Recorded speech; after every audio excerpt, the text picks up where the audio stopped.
पिछले वीडियो में हमने बात किया था सवाल नंबर प्रश्नावली 5J का 1 से लेकर के 5 तक। अब बात करने जा रहे हैं प्रश्नावली 5J का 6वां सवाल। देखते हैं इसमें सवाल में आपका समीकरण चर पद में एक बराबर दिया है x बराबर a ब्रैकेट में t माइनस साइन टी, और दूसरा चर पद दिया गया है y बराबर a ब्रैकेट में 1 माइनस cos t। ठीक है, अब चलते हैं पहले इस वाले का ये t के सापेक्ष अवकलन करते हैं। तो लिख भी सकते हैं दोनों पक्षों का t के सापेक्ष अवकलन करने पर, नहीं भी लिखेंगे तो कोई दिक्कत नहीं। तो dx अपन dt, ये तो ये आपका अचर पद है, आपका ये अचर पद, इसको बाहर कर लेते हैं। तो क्या होगा भाई, d dt ब्रैकेट में t माइनस साइन t। ठीक, अब चलते हैं इसका अवकलन करते हैं। dx बराबर dx बटा के dt, a t का यानी क्या है, जैसे अगर बात कर रहे हैं हम, जैसे d dx x का अवकलन कर रहे हैं तो इसका मान कितना रहता है, एक। उसी तरह आपका डी डी टी के सापेक्ष अवकलन करें तो इसका मान क्या हो जाएगा, एक। तो आपका एक हो गया माइनस साइन टी का अवकलन क्या होगा टी के सापेक्ष, कॉस टी। कॉस टी यानी फाइनली आपका आया D x upon D T बराबर ए ब्रैकेट में 1 माइनस कॉस टी। ये किसका मान है, D x upon D T. चलते हैं दूसरे अचर पद जो भी आपका दिया गया है वाई बराबर ए ब्रैकेट में 1 माइनस कॉस टी का अवकलन कर लेते हैं। इसका भी टी के सापेक्ष अवकलन होगा, D Y upon D T बराबर ए, अचर पद इसको बाहर कर लेते हैं, आपका अचर पद इसको बाहर कर लेते हैं, D D T, D D T bracket में 1 minus cos T, D Y upon D T, D Y upon D T. देखते हैं इसका भाई, अब ए एक का अवकलन जानते हैं कि किसी भी अचर पद का अवकलन, कोई भी यदि अचर पद है, यदि उसका अवकलन कर रहे हैं और सिंगल में यदि अचर पद है तो इसका मान क्या हो जाएगा, जीरो। तो जीरो हो गया माइनस, और उस कास टी का टी के सापेक्ष अवकलन करने जानते हैं कि D D X of cos X, D D X of cos X का समाकलन माइनस साइन एक्स होता है, लेकिन यहाँ पर डी डी एक्स जो भी नहीं है ये टी के सापेक्ष अवकलन, तो कास टी का अवकलन क्या हो जाएगा, माइनस साइन टी, और माइनस पहले से लगाया तो क्या हो जाएगा, प्लस साइन टी। चलते हैं, यानी D Y upon D T बराबर ए में जीरो का गुणा करें, जीरो जीरो से कोई मतलब है नहीं क्योंकि जीरो का कोई मतलब होता नहीं, गुणा करते हैं साइन टी में, ए साइन टी। ये किसका मान निकला भाई, डी वाई अपन डी टी, डी वाई अपन डी टी बराबर ए साइन टी। लेकिन सवाल हमें तो ये पूछा नहीं है, सवाल में क्या पूछा है भाई, सवाल में पूछा है डी वाई अपन डी एक्स ज्ञात कीजिए। क्या ज्ञात करना है हमें, डी वाई अपन डी एक्स। यदि डी वाई अपन डी टी में D x upon D T का भाग दे दें तो डी वाई डी एक्स निकल सकता है, जो बात कर चुके हैं पिछले वीडियो में। डी वाई अपन डी टी अपन क्या हो जाएगा भाई, D x upon D T. अब थोड़ा ध्यान देते हैं, डी वाई अपन डी टी, डी वाई अपन डी टी का मान क्या है, ए साइन टी बटा में, और D x upon D T, D x upon D T आपका यही है, क्या है आपका, ए ब्रैकेट में 1 minus cos T. D T से डी टी काट देंगे तो क्या बचेगा भाई, डी वाई अपन डी टी बराबर, और ए से ए भी काट सकते हैं यहाँ, क्या हो जाएगा आपका, साइन टी बटा के 1 माइनस कॉस टी। अब देखते हैं अगर इसका हल होता तो यहीं पर रोक देते, लेकिन अगर हल नहीं होता तो यहीं पर रोक देते, लेकिन हल है, देखते हैं आगे बात बन सकती है। चलते हैं, त्रिकोणमिति थोड़ा बहुत पढ़े हैं तो उसमें बात करते हैं। जिस सवाल में आपका दिया है साइन टी और आपका है 1 माइनस कॉस टी, इसको समझ लेते हैं पहले। Sine T 1 minus cos T, फिलहाल में इसको समझने से पहले एक सवाल पहले देख लेते हैं। हम जानते हैं कि साइन टू थीटा बराबर क्या होता है भाई, 2 sine theta into cos theta, यानी साइन 2 थीटा बराबर पढ़े हैं 2 sine theta into cos theta, या फिर ये भी पढ़े होंगे थीटा के स्थान पर ये दिया है साइन 2a बराबर 2, थीटा के स्थान पर a मान चुके हैं तो क्या हो जाएगा 2 sine a into cos a। ये तो साइन 2 थीटा के लिए था, लेकिन अगर वहीं हम बात कर दें थीटा के स्थान पर क्या कर दें, थीटा बाई 2, थीटा के स्थान पर क्या कर दें, ये जो आपका थीटा है थीटा के स्थान पर थीटा बाई 2 मान लें, तो यहाँ पर थीटा के स्थान पर यहाँ पर भी थीटा बाई 2, यानी क्या हो जाएगा 2 sine theta by 2 into cos, क्या हो जाएगा आपका भाई, थीटा बाई 2। यदि यही 2 से 2 कट सकता है क्योंकि थीटा एंगल में, तो यानी साइन थीटा बराबर क्या लिख सकते हैं, 2 sine theta by 2 into cos theta by 2 हो सकता है कि नहीं। उसी तरह हम बात करना चाह रहे हैं कि साइन टी, तो साइन टी अगर लिखना चाहें तो साइन टी के स्थान पर हम 2 गुणे टी के स्थान पर टी बाई 2 मान लें, और बराबर वही फार्मूला होगा 2 साइन टी। अब टी के स्थान पर टी बाई टू माने तो 2 sine T by two into cos क्या हो जाएगा टी बाई टू। 2 से 2 काटेंगे तो फाइनली आपका साइन टी के बराबर ही तो आएगा। यानी क्या लिख सकते हैं इसको 2 sine T by two into cos T by two. ये किसके बराबर है साइन टी। यानी साइन टी के स्थान पर हम ये भी लिख सकते हैं, क्या लिख सकते हैं 2 sine T by two into cos T by two. ये तो साइन टी के लिए था। अब बात करते हैं कास टी, इसको देख लेते हैं। यहाँ पर अगर हम बात करना चाह रहे हैं कि cos two theta, cos two theta बराबर, हम इसको रिवीजन कर लेते हैं। लगभग 4 फार्मूले होते हैं। कैसे देखते हैं। एक फार्मूला होता है cos square theta minus sine square theta. एक फार्मूला होता है किसके बराबर कास स्क्वायर यानी कास टू थीटा के बराबर 1 minus two sign square theta. एक होता है 2 कास स्क्वायर थीटा माइनस 1। एक होता है आपका क्या, आपका ये होता है 1 माइनस टेन स्क्वायर थीटा। और बटा में क्या होता है 1 प्लस टेन स्क्वायर थीटा। ये कंपलसरी त्रिकोणमिति में याद होना चाहिए। अब मेन जड़ आपका है कि कास टू थीटा पर हमें यूज कौन सा करना है, पहले बात कर लेते हैं। हमें यूज करना है ये वाला कास टू थीटा बराबर यानी 1 minus two sign square theta. इसको हम पहले बात कर लेते हैं, देखते हैं इसको बाद में।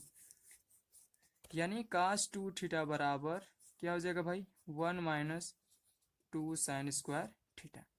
ये तो जब कास टू थीटा था। यदि हम थीटा के स्थान पर थीटा बाई टू, जैसे पिछले वाले में साइन थीटा वाले में किए थे, थीटा के स्थान पर क्या रख दें थीटा बाई टू, क्या हो जाएगा 1 minus two sign square theta by two. 2 से 2 काट देंगे तो किसके बराबर होगा कास थीटा के बराबर 1 minus two sign square theta by two. बोल सकते हैं कि नहीं, ये किसके बराबर कास थीटा के बराबर। कास थीटा के बराबर क्या बोल सकते हैं 1 minus two sign square theta by two. उसी तरह जैसे यहाँ पर पढ़े थे कि साइन क्या था आपका साइन टी बराबर 2 sine T by two into cos क्या था भाई कास टी बाई टू था। ये तो साइन थीटा यानी साइन थीटा के बराबर, यहाँ पर कास थीटा के बराबर क्या लिख सकते हैं 1 minus two sign square theta by two. लेकिन सवाल हमको दिया है क्या कॉस टी दिया है, तो यानी कॉस टी के स्थान पर 1 minus two sign square T by to लिख सकते हैं कि नहीं। ये बात समझ पा रहे हैं, कोई दिक्कत। अब आगे बढ़ते हैं। यानी साइन टी को हम साइन टी के स्थान पर क्या लिख सकते हैं 2 sine T by two into cos T by two. ठीक है। और कास टी के स्थान पर, ये कास टी के स्थान पर क्या लिख सकते हैं 1 minus two sign square T by two. अब इसको देखते हैं, यहाँ पर मेन यूज हमें यहाँ करना है। यानी साइन टी के स्थान पर अभी बताया क्या होता है 2 sine T by two into cos T by two. ये साइन टी के स्थान पर। और उसी तरह कास टी के स्थान पर अभी बताएं आपका, देखिए माइनस लगाए तो तुरंत ब्रैकेट लगा लेंगे 1 माइनस टू साइन स्क्वायर क्या हो जाएगा भाई 2 sine square T by two हो गया। अब देखते हैं इसको finally 2 sine T by two into cos T by two. अब बटा में 1 माइनस, माइनस का गुणा माइनस में करेंगे तो क्या हो जाएगा प्लस हो जाएगा। ये तो माइनस गुणा ये प्लस में तो माइनस ये तो होगा, ये माइनस गुणा माइनस में करेंगे तो क्या हो जाएगा plus 2 sine square T by two. ये प्लस एक और माइनस एक कहानी खत्म। यानी फाइनली क्या बचा भाई 2 sine T by two into cos T by two बटा में 2 sine square T by two. 2 से 2 काट देंगे। अब थोड़ा ध्यान दीजिएगा साइन टी बाई टू और इसमें sign square T by to, जैसे एक्स बटा के एक्स स्क्वायर है तो एक्स बटा में एक्स स्क्वायर तो एक्स काटेंगे तो एक्स बचेगा ना। उसी तरह साइन टी बाई टू में से यदि एक साइन टी बाई टू काट देंगे इसको तो साइन टी बाई टू नीचे बचेगा कि नहीं। यानी फाइनली आपका क्या होगा भाई ऊपर बचा खाली आपका केवल बचेगा कास टी बाई टू और नीचे क्या बचेगा साइन टी बाई टू। जैसे सवाल में पढ़े हैं कि साइन थीटा, यानी पहले पढ़े हैं कॉस थीटा बटा के साइन थीटा बराबर क्या होता है कॉट थीटा होता है। यानी कॉस थीटा बटा के साइन थीटा कॉट थीटा। उसी तरह थीटा के स्थान पर टी बाई टू दिया है तो क्या हो जाएगा कॉट टी बाई टू। ये किसके बराबर आ रहा है डी वाई अपन, थोड़ा ध्यान दीजिएगा डी वाई अपन डी एक्स है यहाँ पर, क्योंकि डी टी कट गया है तो डी वाई अपन डी एक्स डी वाई अपन डी एक्स डी वाई अपन डी एक्स ये लिखते रहेंगे। फाइनली लास्ट में भी लिखने कोई दिक्कत नहीं। यानी डी वाई अपन डी एक्स का मान क्या निकला कॉट टी बाई टू। ये सवाल नंबर 6 होगी। अब सवाल नंबर 7 को देखते हैं। सवाल नंबर 7 यानी dy/dx बराबर आपका यही फाइनल आंसर cot t/2। सवाल नंबर 7 को देखते हैं। सवाल नंबर 7 क्या दिया है? सवाल नंबर 7 आपका दिया गया है कि x बराबर 380 बटा में 1 प्लस टी क्यूब यानी टी के घाते 3 और आपका y बराबर दूसरे चर पद यानी फलन दिया गया है 3a² बटा के 1 प्लस टी क्यूब। यानी पहले फलन में आपको दिया गया है कि x बराबर 380 बटा के 1 प्लस टी के घाते 3 और y बराबर 380² 1 प्लस टी के घाते 3। अब बात करते हैं, फिर वही काम पुराना वाला काम करेंगे। इसका देखते हैं कि टी के सापेक्ष फलन चल रहा है, यानी इसका अवकलन किसके सापेक्ष करेंगे? टी के। यानी पहला फलन जो x बराबर दिया गया है इसको टी के सापेक्ष dx/dt, इसका भी अवकलन होगा dt, ब्रैकेट में क्या हो जाएगा 380 बटा के 1 प्लस टी क्यूब। अब इससे पहले तो सिंगल लाइन था, अंश था, यानी सिंगल पद था, जैसे 380 होता था या bx² होता था तो उसका अवकलन आराम से कर लेते थे। लेकिन ये सवाल में क्या है, अंश बटा हर। तो अंश बटा हर के लिए हम बता चुके हैं इससे पहले वाले में कि अंश बटा हर, मतलब पिछली वीडियो में तो नहीं है लेकिन इससे बना देंगे उसका वीडियो। 380 बटा के 1 प्लस टी क्यूब अंश बटा हर वाले इसका फंक्शन, यानी दो फलन दिया हुआ यानी अंश बटा के हर। जैसे देखते हैं इसको,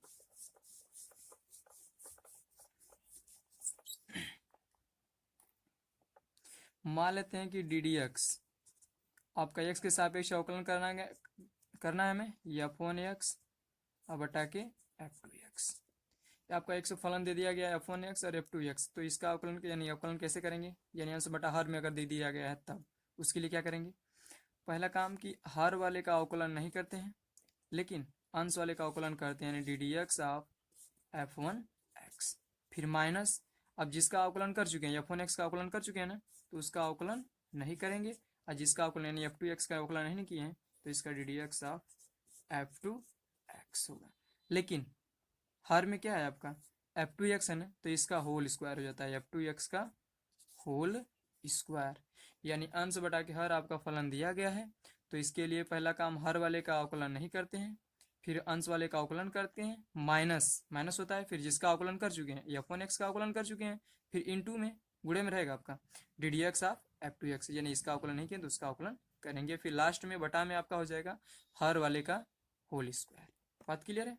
चलते हैं इसको हल करते हैं, यानी फाइनली बात करना जा रहे हैं इसका। तो यही भी पढ़े कि हर वाले का अवकलन नहीं करते हैं, यानी 1 प्लस टी क्यूब। ठीक, अब इस वाले का अवकलन करते हैं, यानी ddx ऑफ 3a, फिर माइनस लगाते हैं। अब देखिए किसका अवकलन कर चुके हैं, अंश वाले का यानी 380 का। जब 380 का अवकलन कर चुके हैं तो उसका अवकलन नहीं करेंगे, यानी 380 आ जाएगा। फिर dt टी के सापेक्ष चल रहा है, थोड़ा ध्यान दीजिएगा, टी यानी dd क्या हो जाएगा भाई 1 प्लस टी क्यूब। अब बटा में क्या लिखते हैं, हर वाले का होल स्क्वायर, यानी 1 प्लस टी क्यूब का होल स्क्वायर। अब आगे बढ़ते हैं, 1 प्लस टी क्यूब। अब देखते हैं 3a आपका अचर पद है तो इसको बाहर कर लेते हैं, 3a को बाहर कर लिए। टी का अवकलन करेंगे तो उसका मान 1 हो जाएगा, कोई मतलब है नहीं। चलते हैं आगे, 3a, थोड़ा ध्यान दीजिएगा, 3 आपका अचर पद है, इसको कर लिए। और टी का अवकलन जैसे ddx आप x का अवकलन करते 1 हो जाता है, उसी तरह dt का अवकलन करेंगे तो उसका मान 1 हो जाएगा। तो इसका गुणा करें या ना करें उससे कोई दिक्कत नहीं है, 3a। अब थोड़ा सा ध्यान देते हैं, अगर एक का अवकलन बोले ना कभी कि अचर पद का अवकलन करते हैं, सिंगल में दिया अचर पद है तो उसका मान क्या हो जाएगा 0, और टी क्यूब का अवकलन करेंगे तो क्या हो जाएगा, घातांक जानते हैं कि घातांक आगे आ जाती है और उसमें से हमेशा एक घटा देते हैं, तो घातांक आ जाएगी 3 और उसमें से घटा देंगे तो क्या होगा टी स्क्वायर। अब बटा में क्या हो जाएगा 1 प्लस टी के घाते 3 का होल स्क्वायर। देखते हैं इसका गुणा कर देते हैं, 3a plus 3a T cube. अब इसमें बताने वाली चीज़ है नहीं। फिर अब तो 0 का कोई महत्व है नहीं, कोई मतलब है नहीं, तो प्लस गुणा माइनस में करेंगे तो माइनस हो जाएगा, 3 3 का 9 a टी क्यूब हो जाएगा, क्योंकि टी स्क्वायर टी का गुणा करेंगे तो टी क्यूब। अब बटा में 1 प्लस टी क्यूब का होल स्क्वायर, 3a प्लस, अब देखिए टी क्यूब मिल रहा है, ये तो अचर पद है, तो 3a में से 9a घटाएंगे तो क्या हो जाएगा माइनस बचेगा, यानी क्या हो जाएगा -6a टी क्यूब बटा के 1 प्लस टी क्यूब का होल स्क्वायर। ये किसके बराबर आया? डी एक्स अपान डी टी का। यानी पहले वाले फलन का जब टी के सापेक्ष अवकलन किए हैं तो इसका मान कितना आया भाई? 3a minus 6a T cube बटा के 1 प्लस टी क्यूब का होल स्क्वायर। हम बात करने जा रहे हैं दूसरे वाले का, यानी y बराबर दिया गया है 3a टी स्क्वायर, अब बटा में क्या हो जाएगा? 1 प्लस टी क्यूब। किसके सापेक्ष? वही टी के सापेक्ष अवकलन करेंगे। अब टी के सापेक्ष अवकलन करेंगे तो क्या हो जाएगा भाई? D Y upon D T. अब इसके बाद अगर इसका अवकलन, अब यहीं थोड़ा ध्यान दीजिएगा, यानी D D T 3a T square, अब बटा में क्या हो जाएगा? 1 प्लस टी क्यूब। अब थोड़ा सा ध्यान दीजिएगा, वही अंश बटा हर वाला नियम आ गया ना, तो यानी हर वाले का अवकलन नहीं करते हैं, यानी 1 प्लस टी क्यूब। इसके बाद अंश वाले का अवकलन करते हैं, यानी डी डी टी हो जाएगा। क्या हो जाएगा भाई? 3a टी स्क्वायर, फिर माइनस, अब जिसका अवकलन कर चुके हैं उसका अवकलन नहीं करेंगे, यानी 3a टी स्क्वायर, फिर डी डी टी। किसका अवकलन नहीं किए हैं? 1 प्लस टी क्यूब का, तो इसका अवकलन करेंगे 1 प्लस टी क्यूब। अब हटा में लास्ट में हर वाले का होल स्क्वायर, यानी 1 प्लस टी क्यूब का होल स्क्वायर। आगे बढ़ते हैं। अब 1 प्लस टी क्यूब इसको तो लिख लेंगे 1 प्लस टी क्यूब, यानी 1 प्लस टी खाते 3, ये भी बोल सकते हैं। अब थोड़ा ध्यान दीजिए, 3 अचर पद है ना, अब ये टी स्क्वायर का अवकलन होगा तो घातांक आगे आ जाएगी, घातांक आगे आएगी, अचर पद 3 है, 3 आ 2, 3 दूना के 6 हो गया। ये है तो ये, इसके बाद उसमें से एक घटा देंगे तो 2 में से घटेगा तो टी, टी के घाते 1 बोले या फिर टी बोले, बात तो एक ही है, यानी 6a T minus 3a T square, इसको तो रहने देते हैं। एक का अवकलन करेंगे तो क्या हो जाएगा भाई?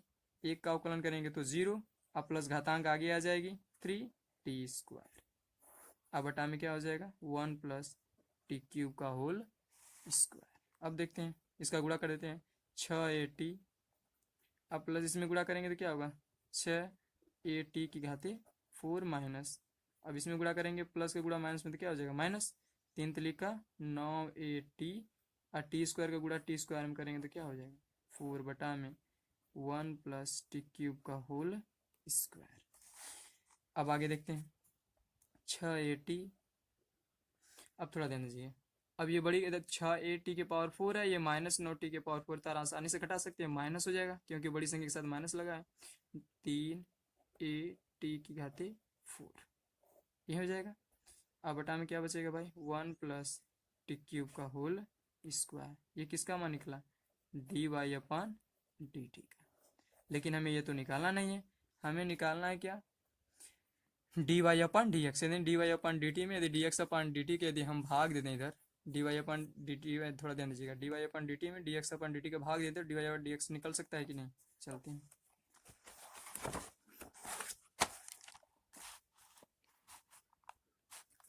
चलते हैं, यानी डी वाई अपान डी टी में भाग देंगे किसका? डी एक्स अपान डी टी का, और डी वाई अपान डी टी का थोड़ा सा देख लीजिएगा, पीछे कॉपी में क्या दिया है आपका? 6a T minus 3a T के घाते 4 अपान क्या हो जाएगा? 1 प्लस टी क्यूब का होल स्क्वायर। अब बटा में डी एक्स अपान इसका डी टी का मान कितना दिया है? दिया है आपका 3a minus 6a T cube, और टोटल बटा के किसके बटा क्या हो जाएगा? 1 प्लस टी क्यूब का होल स्क्वायर, यानी 1 प्लस टी क्यूब का होल स्क्वायर काट सकते हैं कि नहीं?